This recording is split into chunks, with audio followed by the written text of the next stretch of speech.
Good afternoon, everybody. Happy Palm Sunday, and welcome to Eating the Elephant, where we talk about hurricane recovery from Hurricane Michael, give you a few insurance tips, and tell you how to eat this big elephant of recovery that we've got one bite at a time. It's been a huge week. A lot of stuff going on. A lot of things have been moving and grooving. We got a big roof test this morning. Some pretty hard rain and an awful lot of wind last night and this morning, and so I hope you had a nice test that I hope was successful. It's just been one of those weeks where it seems like everybody was kind of on the move. We all sort of felt like we were making some progress, and then it seemed like collectively, I don't know what happened. I think everybody's maybe just a little tired. I've got to admit, I've gotten a little bit tired myself, and it's the first time I sort of have felt fatigued in this whole process, and I'm one of the lucky ones.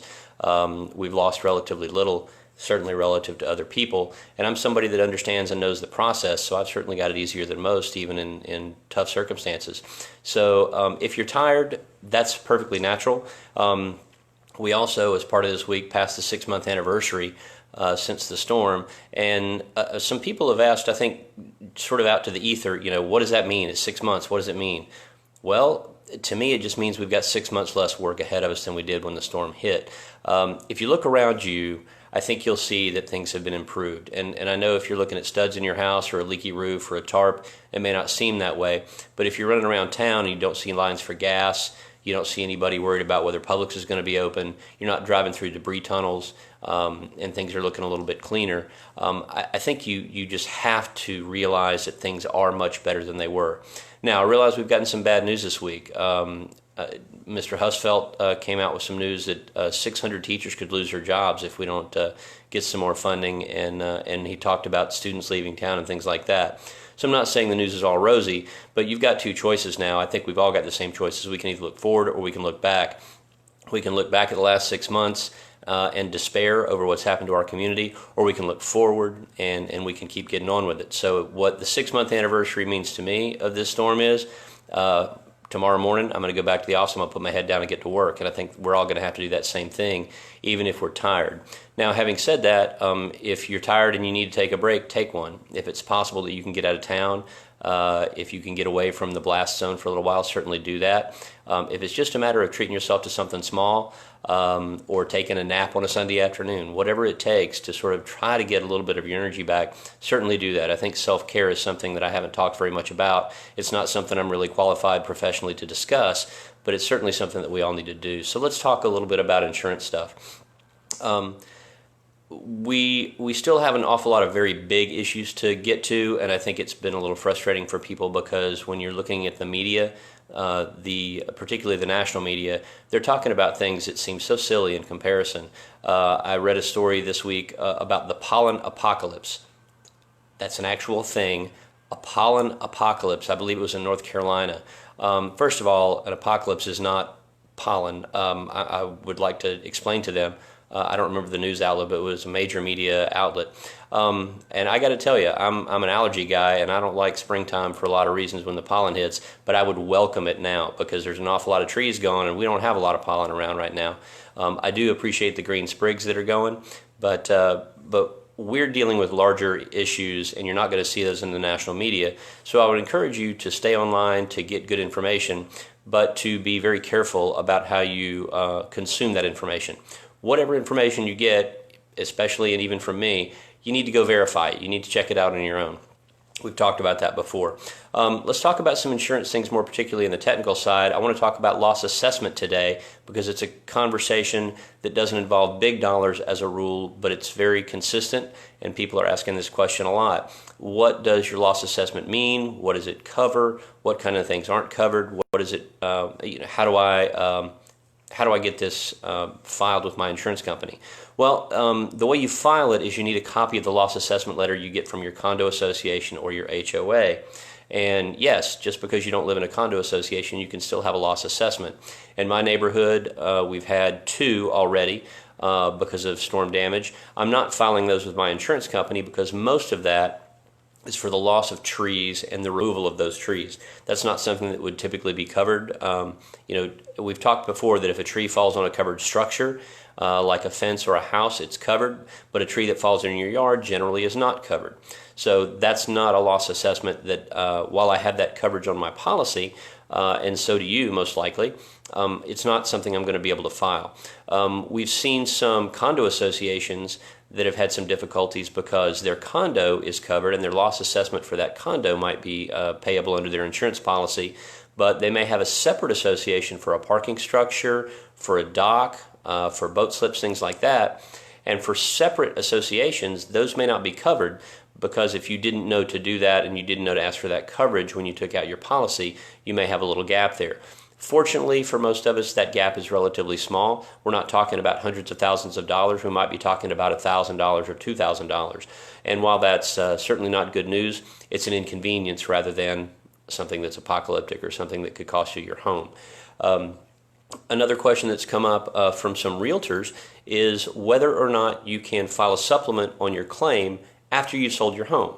Now, frankly, the technical answer is yes, but it's something you need to be very careful about, and it's something that if I were you, I would stay in very close communication with my adjuster about.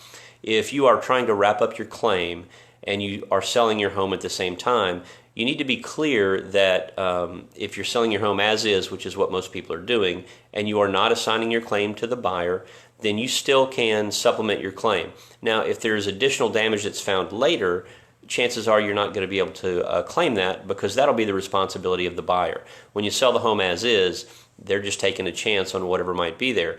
But you can still wrap up some of the things like your ALE, you can still get your contents coverage paid, and you can still get some recoverable depreciation if you're still trying to wrap that up. Perhaps you had repairs made and you hadn't gotten your recoverable depreciation back. You can still do all of that. I would encourage you to do this. This is a good place for both a very skilled realtor and a good real estate attorney. Spend an extra few bucks to engage an attorney who's normally not needed in a typical real estate transaction, and also use a quality realtor that knows what they're doing and knows how to protect you from the transaction going bad later. There's something that came up that I wanted to briefly discuss because I think it's something that you need to be aware of and be proactive on. If you hired a public adjuster, we've got some pretty good. We got some unfortunate information for you. There's a particular PA firm in town, and I'm not going to mention which one it was, that evidently blasted out letters to people telling them that they were going to appraisal. If appraisal is the right move for you, that's fine. But the impression we got was this was being done simply because they were frustrated with this claim and maybe a batch of these claims.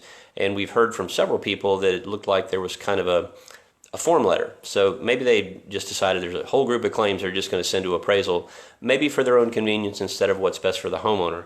So what I would encourage you to do, if you've been told by your public adjuster that you're going to appraisal, you need to call them and you need to have them explain why this is the move for you.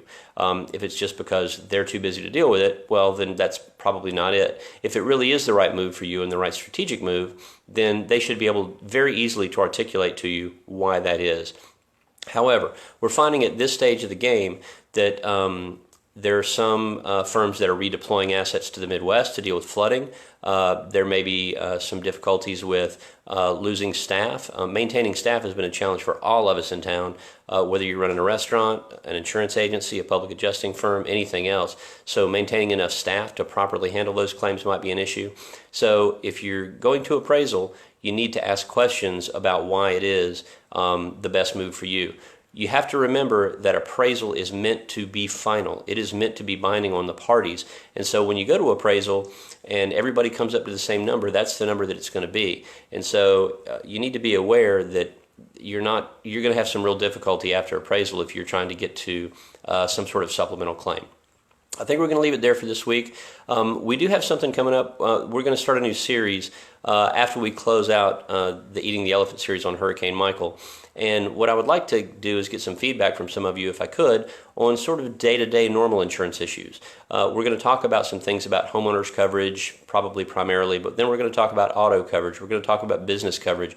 We're going to talk about some normal things. We're going to try to handle one topic at a time, probably a much shorter format, 5-6 minutes at a pop, and it's doesn't mean that eating the elephant's going to stop.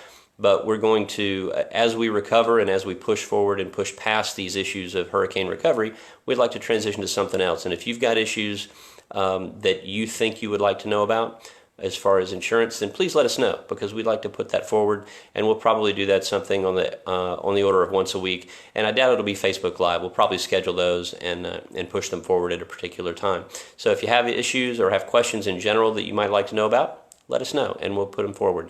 We're going to leave it there. Thanks very much. I hope you guys will be preparing for Easter, the coming of Christ.